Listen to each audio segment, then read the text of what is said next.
Ma Mission TV, le miroir du monde.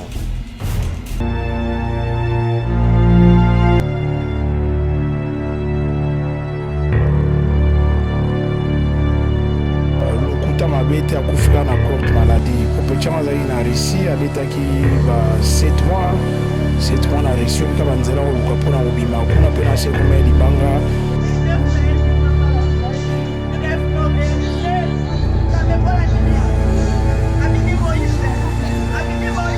Et alors il faut peut-être comprendre baninga mususu na morgue, mais après morgue ils sont battu base à la kaka.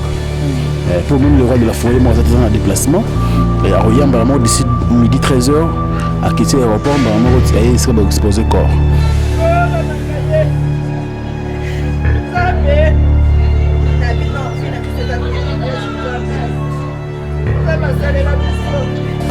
Dans un sentiment mais dans un mawa, je manque de mots aux familles qui perdent Marco Boye, ça fait mal. Hein?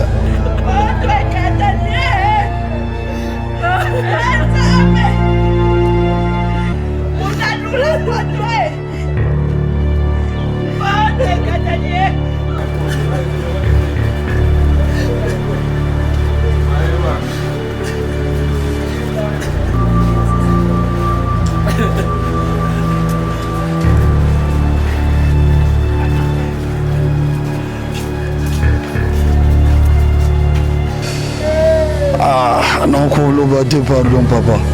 Non,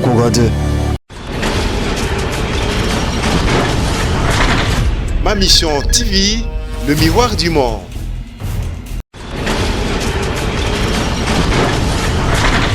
Ma Mission TV, le miroir du monde.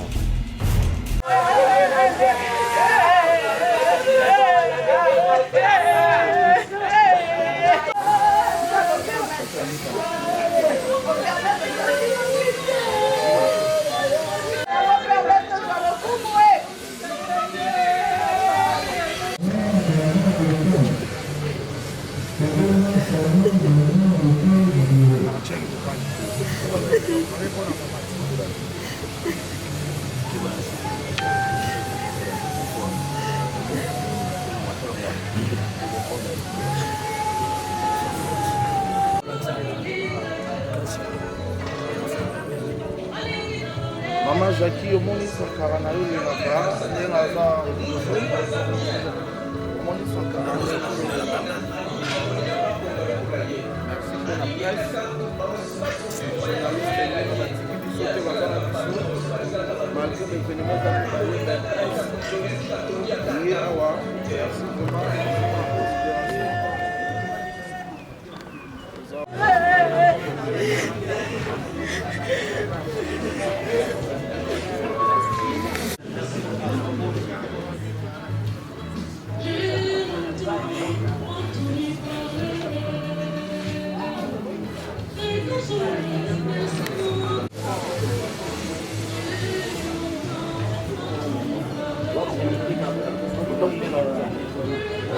quand on lobby 50 de comptes à moko ya biso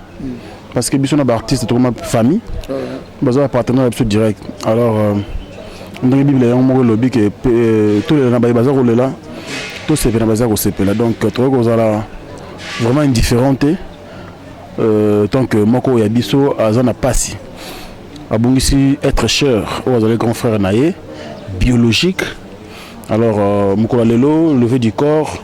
tous allons vraiment obligé quand il monde au lobby il y a koyawa pour te consoler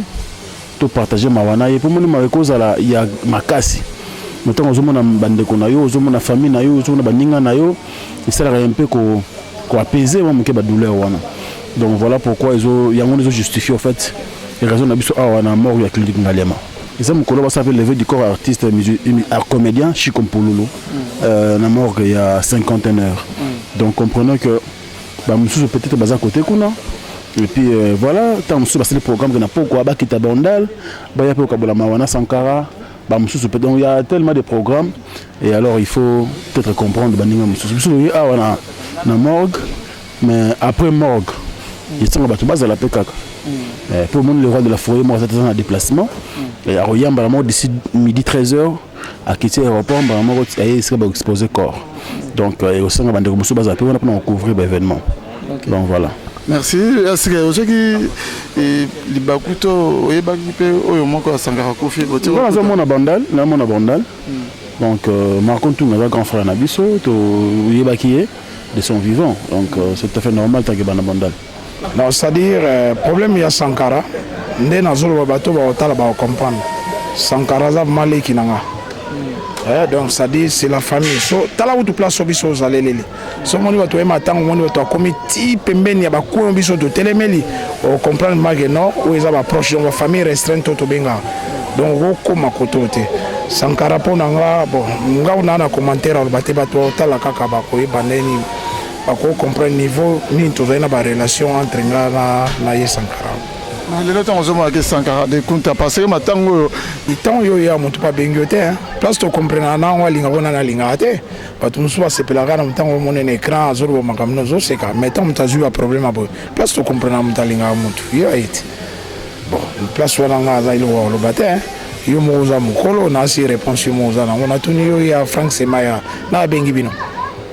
banonsa ke kore malelo boy après à toujours longo église catholique to longo liko to ke na bandal na moto donc ngeza la ega tam souvienga na voyage mbongo voyage etikali pa na yo passeport na ye tam soki jumo to no sani ba ko voyage Michel songoni Michel abengi yo bengi Marco ye bakokuta nanga ezaka na epi ko solola na ye azava pena ba camarade tane akufia so tuni ba nyonso na balandi Sankara so tali muke balandi Solange ou mère na bango mais mingi ya Sankara so le vivement batu ya génération ne ba masane akufi na ba 45 ans donc aza entre jeune mais so le ba masane bazate azaki mutande wana trop palais ando éviter ne batu ya moni référence to za Marco na yana Sankara lukuta mabete akufika na courte maladie popechanga za ina Russie abetaki ba 7 mois na Russie bika banzela oluka pona obima kuna pena se comme libanga bon ibika entre autres tinda mbongo Sankara bon to changer mes katoti petit FC na ya kototo tana makamoko ata msumwa Turquie akene kote kuna tant payer ba 10 jours to comprendre ba benga biso ko azana hôpital mo kuna kota ipen to landie na ipen to coûter déjà ba spatcher ba sonde déjà ba oxygène to comment déjà ko banga kana mo makambo ya muke komi boy Sankara rapidité en angalema ba ju ambulance ba loi ba ke pour ça la transfert to jouer to yena bon 2-3 jours atiki biso donc ça dit nzamba zui ka nenga pesaka ye mo zui to finga na biso ba tout to lo ba ma mnenge za we ko déranger na we je comprends. OK, merci à suivre donc tout ça merci Info TV quoi, merci. En tout cas moi muke na lingaki to senga pe bato mo ba soutenir biso pona moi ba cotisation hein ba mbongo euti musika bato eva Marco te ba Sankara ya José Mulumba mobali ya Beni Bassa en tout cas mbongo wana to juango et puis bon 20 ans de métier Manu Sakombi balobaki kope sila na Londres ngana kamo to bengi kana téléphone mbongo ya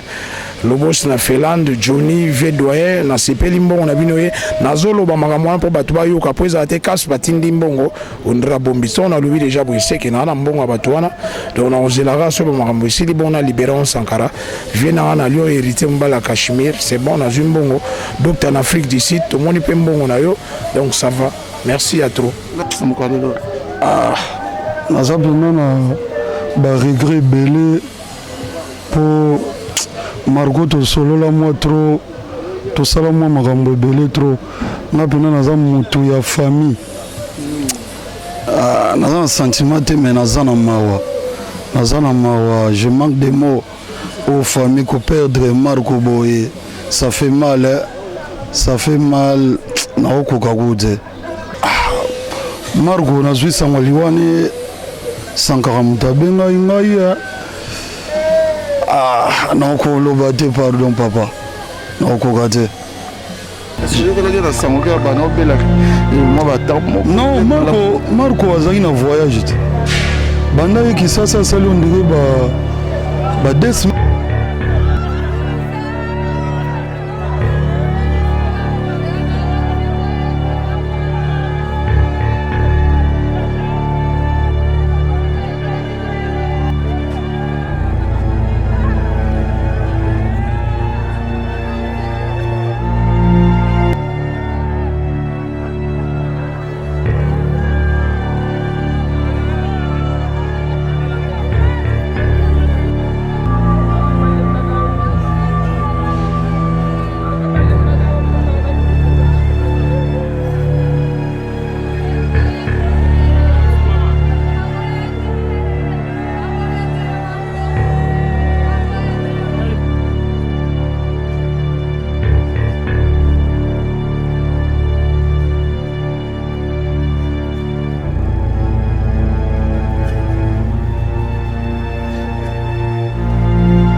Ma mission TV, le miroir du monde.